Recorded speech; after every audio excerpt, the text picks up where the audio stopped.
It seems like Capcom has finally been able to get the fans exactly what they've been asking for. Previously, they've tried many times to do a huge mashup of our favorite characters in the Resident Evil series meeting up.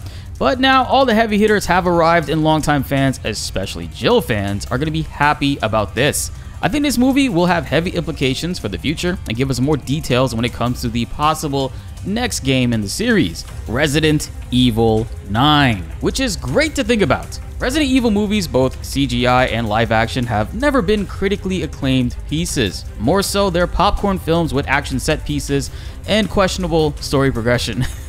It's mostly made to be a fun ride and fan service in many ways. Don't expect it to win Oscars and awards is basically what I'm trying to say. But this time around, all the fans are going to enjoy this because these character moments are looking pretty cool, I'm not gonna lie. We got a full trailer and official release date for the new CGI movie, Resident Evil Death Island. I posted the full trailer in 4K on the channel already, so be sure to check that out if you guys have not done so yet. Hit that subscribe button to stay up to date on all Resident Evil news. Only 12% of you guys who watch and love the videos are currently subbed, and this is the best place to be. Hit that like button if you're hyped for more of your favorite characters getting some love on the big screen. Let's get this video to over 1,000 likes to spread the hype. And now with that being said, let's get into the video.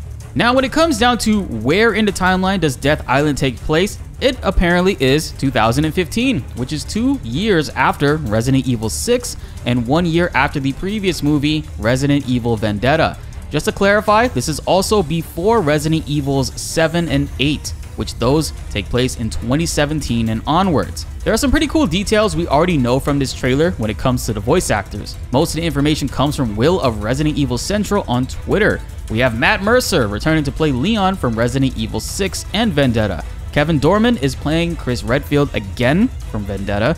And by the way, speaking of Chris, don't tell me this man heard they're going to an island and legit dressed for the occasion. He's the only one that actually cares. Claire is wearing that same crusty old red jacket everywhere she goes, clinging onto dear luck. Jill just threw on a cardigan and called it a day, which she 100% loses later. And by the way, that color coordination of Jill, Claire, and Rebecca though, Powerpuff Girls, it's kind of hilarious. Speaking of Rebecca Chambers, Erin Cahill is reprising her role again from Resident Evil Vendetta.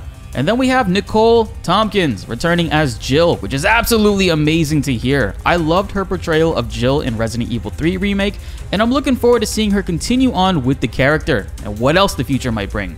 It is very interesting that Jill's design went back to the Resident Evil 3 design after some changes over the years, but I'm not necessarily complaining. I personally like that design. And Claire Redfield is played by Stephanie Vanicello again from Resident Evil 2 Remake. I am a bit disappointed, I'm not gonna lie, when it comes down to consistency for the Resident Evil actors and even so, the character models, but for the most part, I get it. In terms of the actors, it's all part of the business and contracts are involved. I was expecting Nick, who plays Leon in Resident Evil 2 and 4 Remake, as well as Infinite Darkness, to be back voicing him, but sadly, that is not the case. Nothing against Matt Mercer at all, he's a phenomenal actor of many accolades. It's just interesting because Jill and Claire are both being voiced by their game actresses of recent. So it very well could be, maybe the previous actors had one more movie in them, so it's best to not think too hard about it. A very quick moment flashes before us in the trailer, and it seems to be the very first interaction of Leon and Jill meeting up. They have a close quarters battle, and Jill definitely is giving Leon a taste of his own medicine with knives in close quarters. Obviously, we see footage of them together later on, so it's easy to see this is the first instance of them meeting up. Not to mention, I mean, it's in the sewers. Both of them have traumatic experiences of annoying sewer level designs in their games, so I can't blame them for being on edge and trying to fight each other on sight. It is funny though how drastically different Leon looks. It has been 11 years since RE4 takes place, but his face looks very different. Most likely to stay consistent along with the Resident Evil 6 mature look, which I personally am not a big fan of, but what do you guys think? Comment below. Speaking of looks, some people on Twitter pointed out that Jill, Claire, and Rebecca all were infected at some point with various viruses. And they're wondering if they're going for the young and hot forever virus carriers plot point. I mean, it probably is what they're going for, to be honest. But Resident Evil women were always so badass, so it's not a huge deal to me. They would look hot either way.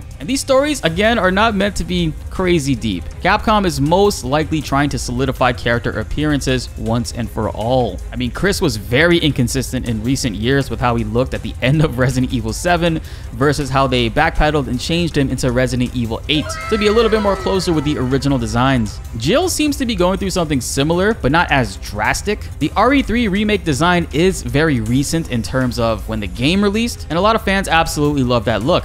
However, that game did take place in 1998. And seeing how this is 2015, I don't know if that virus plot point is going to be reverting their aging process, but what the hell. I could totally see them sticking with this character design from here going forward. But I do hope that one day, eventually, we get all the game's voice actors all together in one project. But most likely, that would happen in a Resident Evil game first, before a movie. Again, I'm very excited to see Jill is back. She's getting over her trauma from Resident Evil 5 with her being brainwashed and forced to fight her friends. But now, she's back up on the front lines with others packed with crazy action scenes. Look at this slow-mo camera pan of all of them hilariously dodging and engaging with the enemy tentacle. Bro, Claire is so goddamn extra right here, and I love it. This is a clear indication of what to expect from this movie.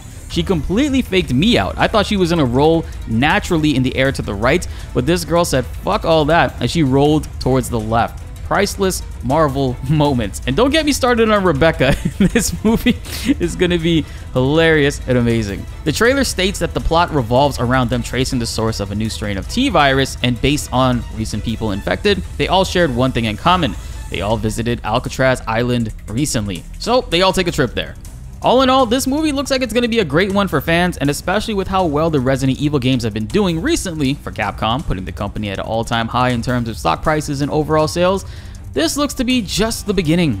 What I'm most excited for with this movie is seeing how this will inevitably carry us into Resident Evil 9, and will we be seeing Jill as a main character in that? I know this takes place a few years before the most recent timeline, which is Resident Evil Village and the Rose DLC, but I could easily see this pointing to Jill being the main character in Resident Evil 9, as this Death Island movie is working towards getting her back in the limelight after many years of her being in the background or on the sidelines. I mean, it's a big plot point they specifically mentioned in the trailer and highlighted with various character shots of her in the gun range. I am all for it. What do you guys think? What are you most excited to see in this movie and why? I'm going to be watching this in thorough detail for any indications on what Resident Evil 9 would be like, but to be honest, we probably won't even have to look that deep. They might just be upfront about it all. Comment below and let's get a discussion going. Be sure to like the video if you enjoyed and subscribe if you are new. More Resident Evil videos are on the way and you do not want to miss them. My name is BltzZ and thanks for watching.